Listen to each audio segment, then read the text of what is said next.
La première épître de Paul aux Corinthiens, chapitre 10. Frères, je ne veux pas que vous ignoriez que nos pères ont tous été sous la nuée, qu'ils ont tous passé au travers de la mer, qu'ils ont tous été baptisés en Moïse, dans la nuée et dans la mer, qu'ils ont tous mangé le même aliment spirituel et qu'ils ont tous bu le même breuvage spirituel, car ils buvaient à un rocher spirituel qui les suivait, et ce rocher était Christ. Mais la plupart d'entre eux ne furent point agréables à Dieu, puisqu'ils périrent dans le désert. Or ces choses sont arrivées pour nous servir d'exemple, afin que nous n'ayons pas de mauvais désirs, comme ils en ont eu. Ne devenez point idolâtres comme quelques-uns d'entre eux, selon qu'il est écrit, le peuple s'assit pour manger et pour boire, puis ils se levèrent pour se divertir.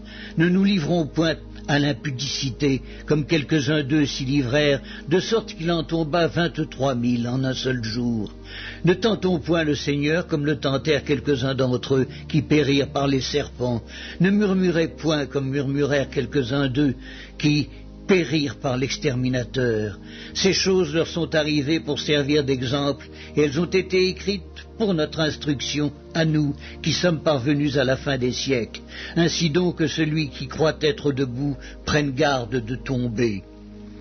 Aucune tentation ne vous est survenue qui n'ait été humaine, et Dieu qui est fidèle ne permettra pas que vous soyez tentés au-delà de vos forces.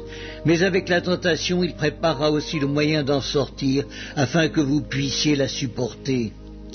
C'est pourquoi, mes bien-aimés, fuyez l'idolâtrie. Je parle comme à des hommes intelligents, jugez vous-même de ce que je dis.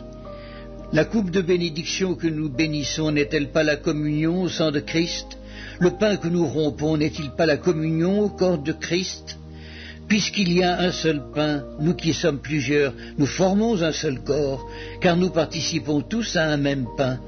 Voyez les Israélites selon la chair. Ceux qui mangent les victimes ne sont-ils pas en communion avec l'autel? Que dis-je donc? Que la viande sacrifiée aux idoles est quelque chose ou qu'une idole est quelque chose? Nullement. Je dis que ce qu'on sacrifie, on le sacrifie à des démons et non à Dieu. Or, je ne veux pas que vous soyez en communion avec les démons. Vous ne pouvez boire la coupe du Seigneur et la coupe des démons. Vous ne pouvez participer à la table du Seigneur et à la table des démons. Voulons-nous provoquer la jalousie du Seigneur? Sommes-nous plus forts que lui? Tout est permis, mais tout n'est pas utile. Tout est permis, mais tout n'édifie pas. Que personne ne cherche son propre intérêt, mais que chacun cherche celui d'autrui. Mangez de tout ce qui se vend au marché, sans vous enquérir de rien par motif de conscience. Car la terre est au Seigneur et tout ce qu'elle renferme. Si un non-croyant vous invite et que vous vouliez aller, mangez de tout ce qu'on vous présentera, sans vous enquérir de rien par motif de conscience. Mais si quelqu'un vous dit « Ceci a été offert en sacrifice », n'en mangez pas à cause de celui qui a donné l'avertissement et à cause de la conscience. Je parle ici non de votre conscience, mais de celle de l'autre. Pourquoi en effet ma liberté serait-elle jugée par une conscience étrangère? Si je mange avec action de grâce, pourquoi serais-je blâmé au sujet d'une chose dont je rends grâce? Soit donc que vous mangiez, soit que vous buviez, soit que vous fassiez quelque autre chose, faites tout pour la gloire de Dieu.